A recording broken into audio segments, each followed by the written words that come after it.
estamos nós mais uma vez. Ideia Livre no ar. E hoje, às vésperas do Natal, está ali a nossa singela estrela com a qual nós brindamos e saudamos a data magna do cristianismo. Eu, atendendo à solicitação de vocês, resolvi trazer um desses temas inéditos e polêmicos, apesar de antigos, e falar um pouco aqui com vocês sobre as epístolas paulinas, as cartas paulinas de Paulo, antigo Saulo, e que depois transforma-se em Paulo de Tarso. É bom que a gente comente que o Novo Testamento da Bíblia Sagrada, livro em que vamos nos apoiar, e eu costumo usar a Bíblia de Jerusalém, a Bíblia é composta de Novo e Velho Testamento. E no Novo Testamento, por exemplo, 60% da matéria que ali está são as cartas, as várias epístolas. E, portanto, a parte das cartas, dizem até algumas correntes mais radicais e menos ortodoxas, que elas são a base fundamental do cristianismo, as cartas de Paulo, sobretudo as de Paulo. Porque, em matérias de referência, elas são em maior quantidade, em maior volume do que os próprios evangelhos de Marcos, Lucas, Mateus e João. Portanto, é muito significativo o conteúdo que essas cartas trazem. Quantos livros Paulo escreveu e que poderiam ser transformados em livros, em sendo cartas? Como é que foram divididas essas epístolas de Paulo? Quantas cartas somou? Então, nós vamos encontrar algumas atribuídas a Paulo e outras atribuídas a Paulo, mas com certas dúvidas.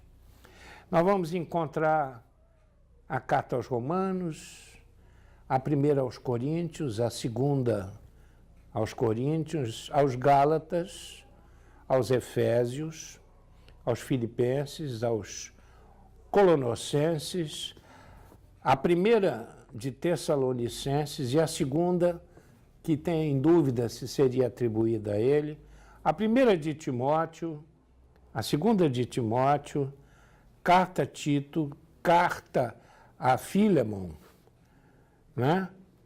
Carta aos Hebreus, que é uma carta que uns dizem ser anônima e tradicionalmente, posteriormente atribuída a Paulo. Enfim, são várias as cartas que se totalizam em 13 cartas. Não é? As cartas paulinas consideradas autênticas são Romanos, 1 de Coríntios, 2 de Coríntios, Gálatas, Filipenses, Filemon e a primeira dos Tessalonicenses. Então, eu queria hoje conversar um pouquinho sobre essas cartas e, pelo viés do Espiritismo, fazer um comentário bastante interessante que talvez nem todos tenham se apercebido. A primeira carta escrita por Paulo, juntamente com os seus assessores, provavelmente tenha sido a primeira manifestação de psicografia, quiçá psicofonia da história. Porque como é que Paulo começa a ter que escrever as suas cartas. E o porquê dessas cartas? Bom, uma vez que Paulo assumiu a sua condição de maior divulgador do cristianismo, Paulo se fez itinerante. Paulo se fez viajante, numa época em que não existia trem, não tinha avião, não tinha ônibus, né? Eram camelos, eram algumas bigas e etc. Era esse o movimento que fazia Paulo. E Paulo criava igrejas, Paulo criava assembleias. Vamos entender que igreja é a mesma coisa que uma assembleia de fiéis reunidos pela mesma fé. E diga-se de passagem, as igrejas que Paulo criava, nas comunidades que visitava e pregava como grande pregador, eram todas elas domésticas, eram nas casas de família, eram as famílias que começavam aquele núcleo. E ele deixava aquilo estabelecido, organizado, o estudo do Evangelho montado, para que ali houvesse uma célula cristã em nascimento, e viajava para outra cidade, onde fundaria outras tantas igrejas.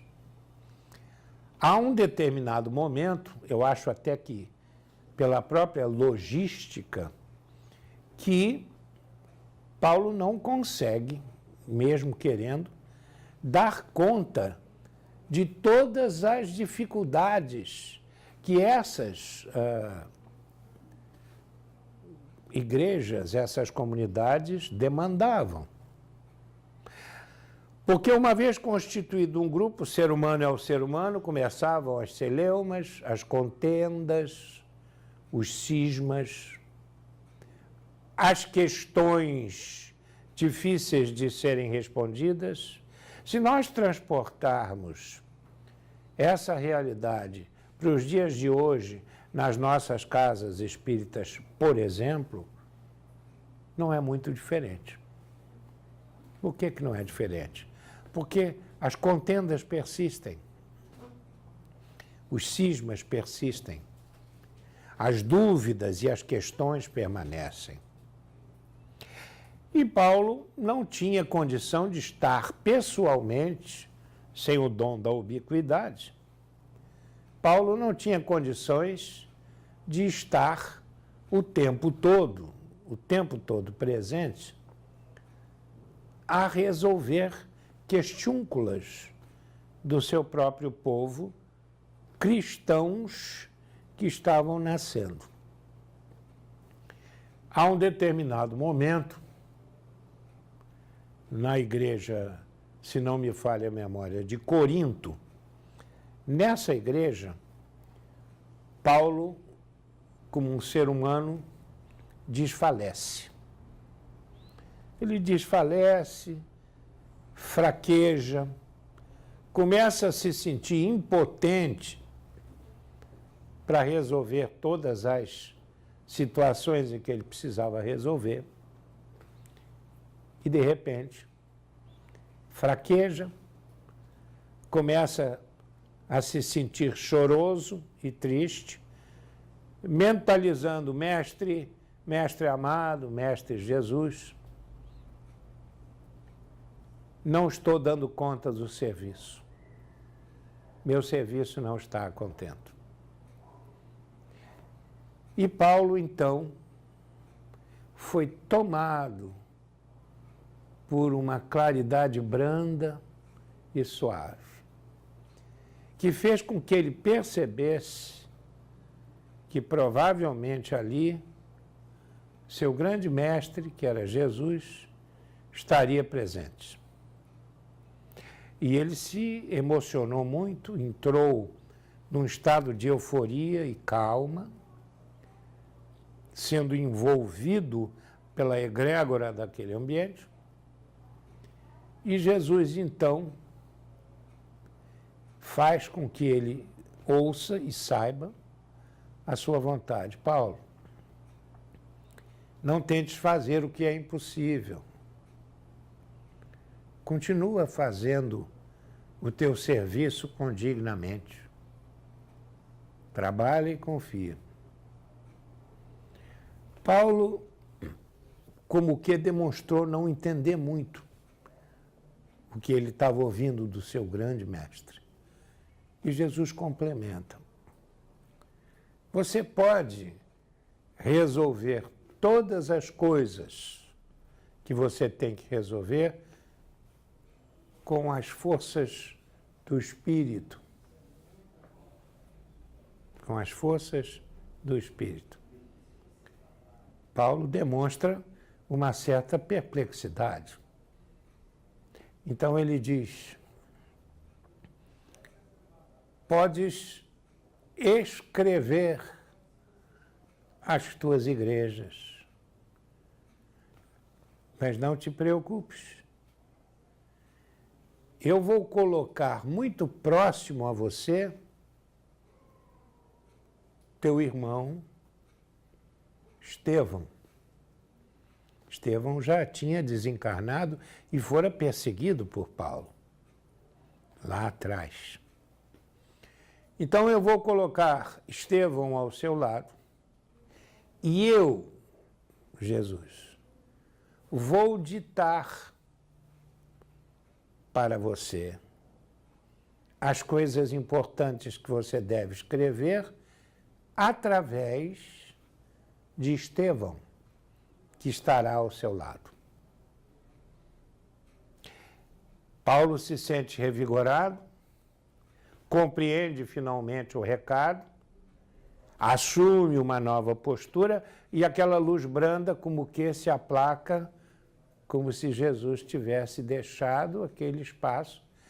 Primeira vez que Jesus havia visitado uma igreja, provavelmente Corinto.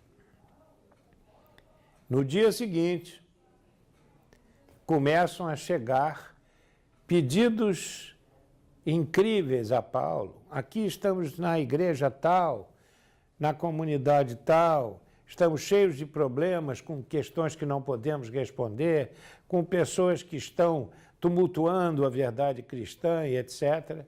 E Paulo se senta e começa a escrever as suas primeiras epístolas. Cada carta dessa, portanto, não vem do conhecimento de Jesus, ou perdão, não vem do conhecimento de Paulo, vem da verve do Mestre Jesus, através do Estevão.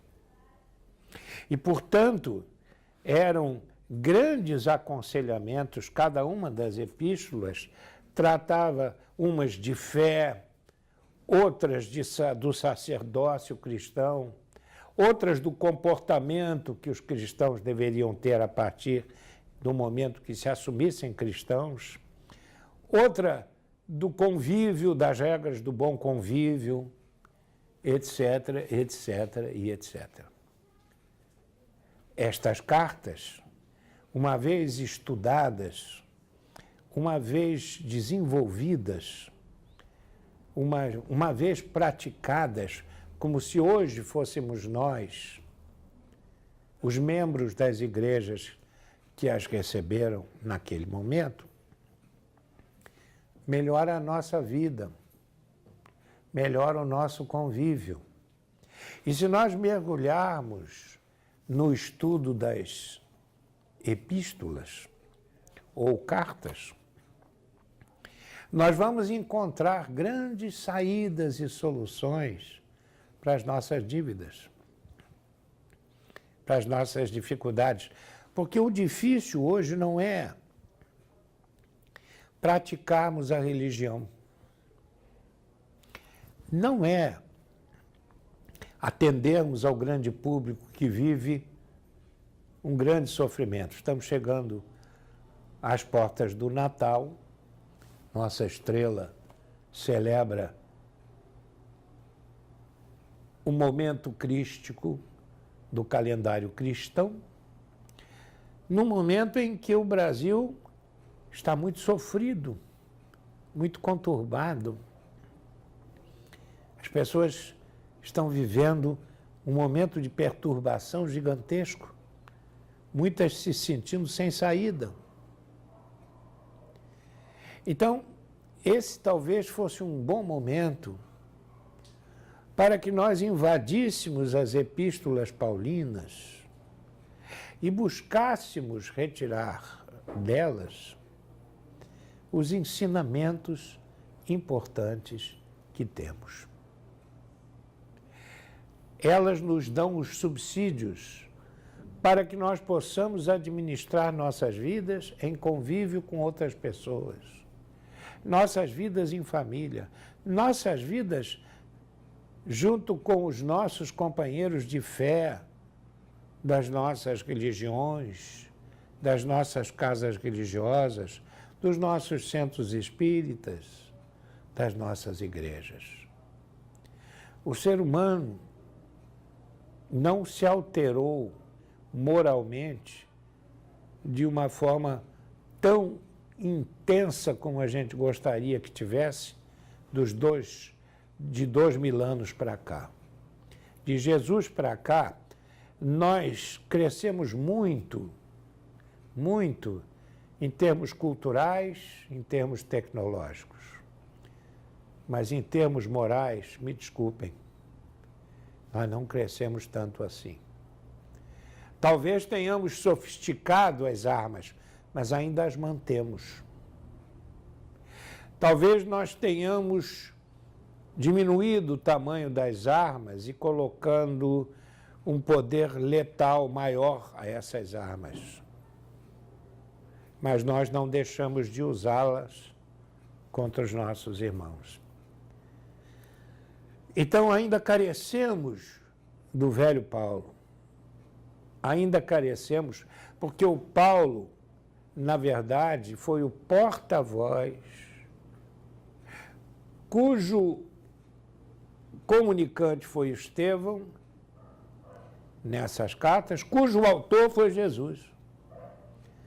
Então vejam, se nós, por exemplo, pegarmos os evangelhos de Jesus escritos por Lucas, por Marcos, por Mateus, por João, nós estamos tomando escritos que foram feitos pelos evangelistas ao observarem e ao ouvirem Jesus.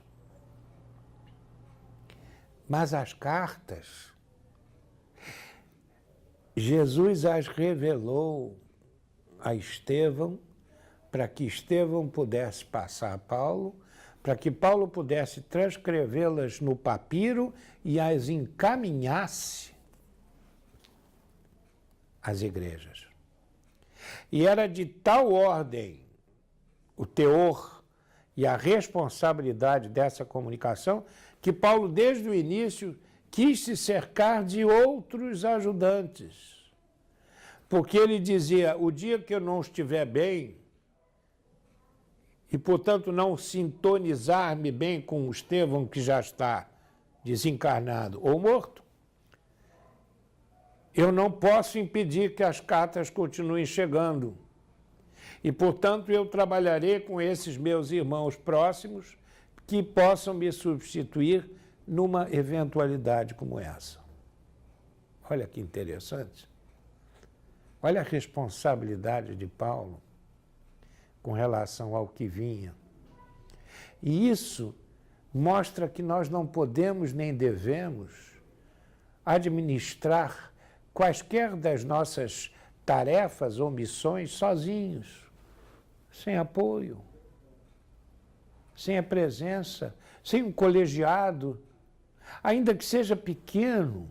Eu costumo dizer sempre que quando nós precisamos de uma nova tarefa ou de um novo grande projeto na nossa casa espírita, que o GED é uma casa muito grande, nós temos que abrir um projeto e conclamarmos as equipes. E parece que você conta sempre com a mesma meia dúzia de 3 ou 4 que estão sempre presentes no projeto. Mas tem sido assim desde as primícias dos tempos. Jesus também chamou os os 500 da Galiléia, depois chamou a 60 que iriam pregar de 2 em 2. Não ficou ninguém, depois ele ficou com 12. E dentro desses 12, ele teve dificuldades. Então, a tarefa no bem, ainda no planeta Terra, é um empreendimento de difícil execução ou consecução. Passados 1850 e poucos anos, ou 1860 anos, eis que Paulo nos manda a sua 14ª carta. Agora, ele não precisou, talvez, de Estevão.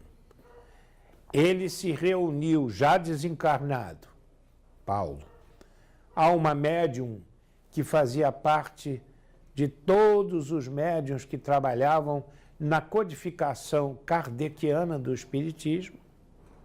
E na hora da confecção do livro base da doutrina espírita, que é o Espiritismo,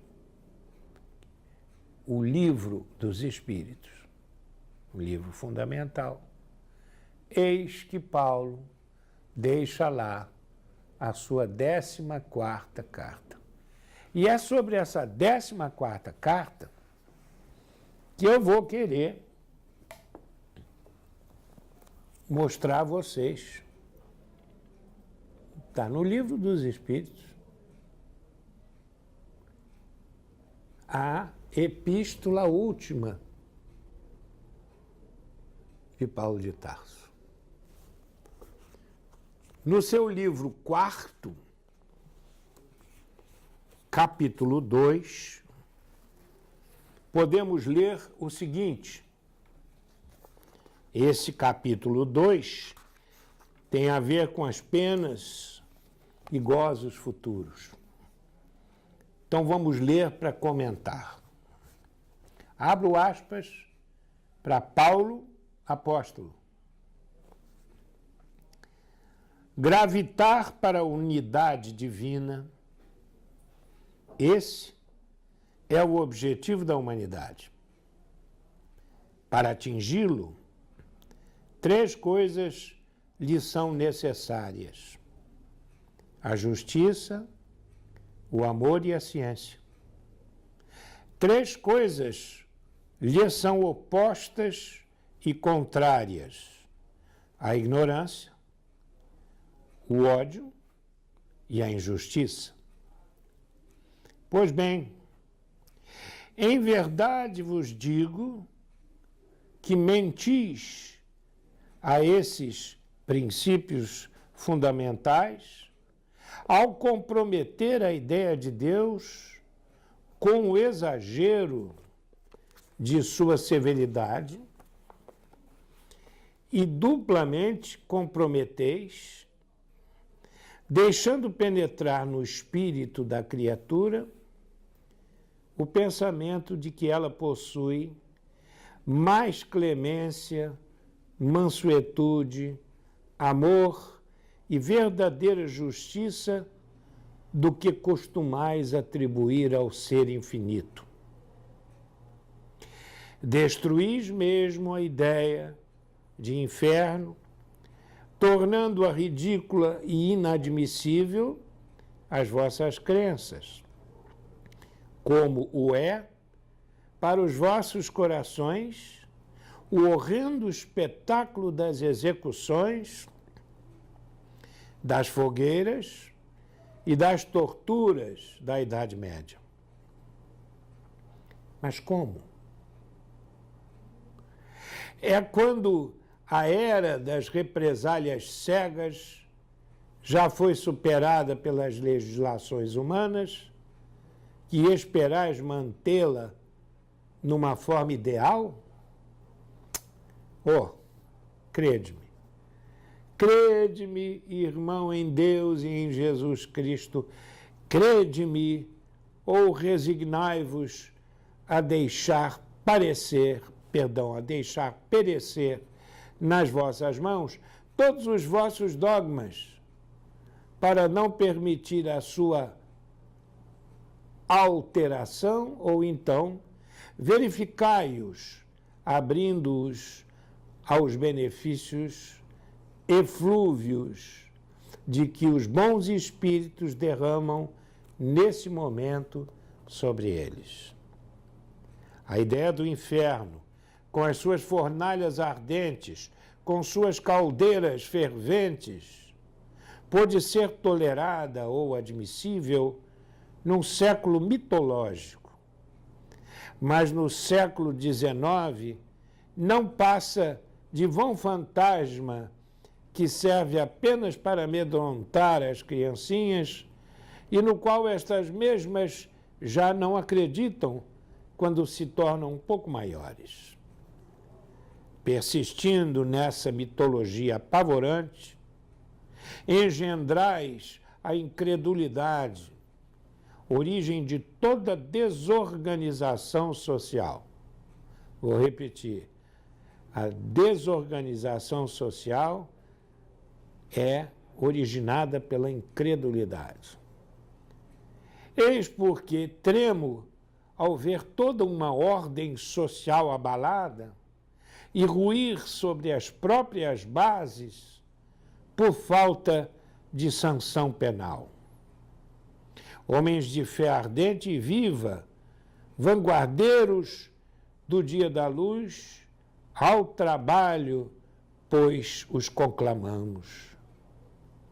Não para manter velhas fábulas atualmente desacreditadas, mas para reavivar e revitalizar a verdadeira sanção penal sob formas que correspondam aos vossos costumes, aos vossos sentimentos e às luzes da vossa época. Quem é, com efeito, o culpado?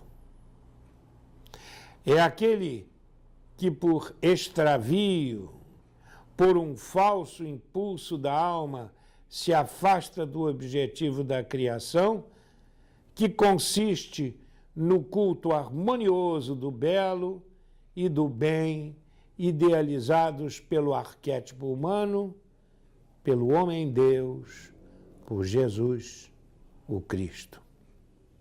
Qual é o castigo? É a consequência natural decorrente desse falso impulso, uma quantidade de dores necessárias para fazê-lo aborrecer da sua deformação pela prova do sofrimento. O castigo é o aguilhão que excita a alma pela amargura a voltar-se para si mesma, a retornar ao caminho da salvação. O objetivo do castigo não é outro senão a reabilitação. Querer que o castigo seja eterno por uma falta que não é eterna é negar-lhe toda a razão de ser. Ó irmãos, em verdade vos digo, cessai de pôr em paralelo na eternidade o bem, essência do Criador, com o mal, essência da criatura. Isto seria criar uma penalidade injustificável. Afinal, ao contrário, o abrandamento gradual dos castigos e das penas pelas transmigrações e consagrareis pela razão ligada ao sentimento, a unidade divina. Paulo, o apóstolo. Vejam que esta epístola, que poucos a localizam dentro de um livro fantástico como o Livro dos Espíritos, veio à baila no momento em que nós estamos vivendo exatamente essa grande conturbação. esse grande paradoxo, esse grande paralelismo, essa grande confusão que alguns chamam de subversão de valores, que é trocarmos o mal pelo bem, o bem pelo mal, e acharmos ser normal o que se passa. O conteúdo das epístolas paulinas, a cada uma dessas igrejas, a cada uma dessas comunidades, tem muito, mas muito a ver com a nossa vida atual. Eu, especialmente nesse estudo que venho fazendo, entendo, por exemplo, que a comunidade de Corinto, portanto, a primeira e a segunda carta de Paulo aos Coríntios, tem muito a ver com a nossa função de médiuns, tarefeiros, caridosos e filântropos que vivemos nesses tempos atuais. Eu acho que todos os médiuns, todos aqueles que trabalham em entidades como o Geide, deveriam, sobretudo nesses momentos de Natal, estarem ligados à cristandade através de uma revisada nas epístolas paulinas, mormente, nesse caso, a primeira e a segunda epístola aos Coríntios. Porque nós sabemos que o símbolo do Natal é importante. Porque, apesar de nenhuma das escrituras constarem a data de 25 de dezembro como data do nascimento de Jesus na Terra, ou da sua chegada à Terra, porque sabemos que foi no momento em que, nessa época, realizavam-se na Europa, naqueles tempos, muitas festas pagãs, e que a religião católica, perdendo público para os seus eventos, resolveu atribuir a 25 de dezembro a data do nascimento de Jesus na Terra. Os estudos, os alfarrábios, os papiros, a documentação e a história antiga mostra que há muitas controvérsias. Uns falam em abril como data de nascimento, outros falam como março, data de nascimento, mas não importa. Por que não importa? Na sua grandeza incomensurável, nós, espíritas cristãos, acreditamos que Jesus aceita delicadamente esse nosso manifesto inocente de celebrar o seu aniversário em 25 de dezembro. E nós acreditamos piamente que ele chega mais próximo da Terra nesses dias. E aí é o momento em que nós podemos, talvez, encontrar a maior proximidade, a melhor proximidade para com ele. Aqueles que já têm a hipersensibilidade ou mediunidade catalogada, podem, no reduto dos seus lares, realizarem uma experiência. E quem sabe nesses dias de dezembro festivo, cristão, coloquemos sobre a nossa mesa papel e lápis, coloquemo-nos em prece e quem sabe nós não seremos brindados com uma epístola especial que nos oriente. Ao invés de buscarmos, nesses momentos, uma espécie de psicografia para A, B ou C, que a busquemos para nós, para que possamos ter um aconselhamento sobre os nossos problemas atuais, sobre aquilo que nós estamos vivendo na vida nesse momento. Porque certamente uma pleiade de bons espíritos, quem sabe, nos possam auxiliar a elaborarmos medianimicamente a nossa epístola, a nossa carta a nós mesmos. Epístola aos Ramazzini, aos Siqueira, aos Pereira, aos Silva, para que nós possamos receber nessa época de muito boa vibração o bom aconselhamento e a boa sugestão que siga em frente. Era essa a nossa mensagem de hoje, lembrando que nós mostramos aqui a Bíblia e o Livro dos Espíritos e garantirmos que tudo está conectado.